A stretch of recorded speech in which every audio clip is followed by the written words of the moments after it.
Okay guys, so in this video I'm going to show you how to add the extra row to your keyboard so you can just easily get to numbers. So basically what you want to do is go to the keyboard and then click the three dots which are located right here. The thing I want to show you was that you can actually make your keyboard float around on the screen as you see it right here. And let's say you didn't want it to be in one place, you can actually move it around. It does give you the ability to make it bigger as well, which is kind of sick. And you can make it like to your own personal preference and size as well, which is kind of cool. And so once you click here, you also do get the one-handed mode, which actually makes it smaller. So if you just want to type with one hand, that would actually be pretty cool, because this device is really big. So I definitely recommend setting up your phone to where you have it on this one-handed mode, because the keyboard on here, you definitely need two hands to type. But if you go to the settings right there, hit one-handed mode, it's actually going to be a lot sicker. And then translations is dope, because you can actually just type in your keyboard right here, what's the weather, right there. And you can see like it has the translations right inside the keyboard right here, which is kind of crazy. So let me get out of here. And then when you go to translation right there, you can just say like, let's see, English to English it's set right now. So we could do, let's do Chinese or something, or Danish. Let's do Danish. What's up? And then that's how you would like say what's up in Danish. Vadsa or Vadsa.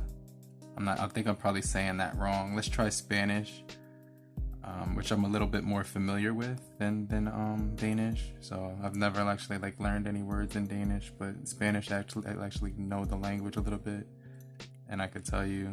So let me see, what's up? That should be ¿Qué pasa? So yeah, that's a really cool feature. Comes in handy like if you're like somewhere else, you could just type that in and like easily come up with something to like say to somebody. So you got the one-handed mode, then you got the floating one, which is pretty cool, and then you got translation as well. But one of the other cool features that's really cool is theme. So you can actually create a themed keyboard inside of here. And a lot of people don't usually know about this because it's like hidden inside a Gboard, but you can actually click on one of these ones right here, and then just, you could put keyboarders or whatnot, and then just hit apply. And then next thing you know, my keyboard is like customized, which is kind of crazy. And then the last tip, which is really, really cool, is you would just hit settings, and basically all you would have to do is you would go right here where it says preferences, and then just hit number row right here,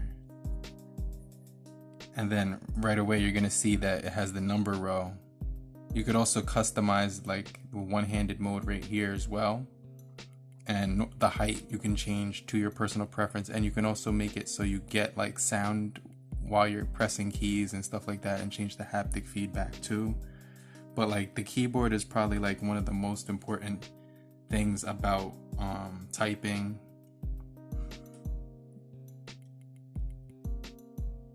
And so I definitely wanted to show you those features, and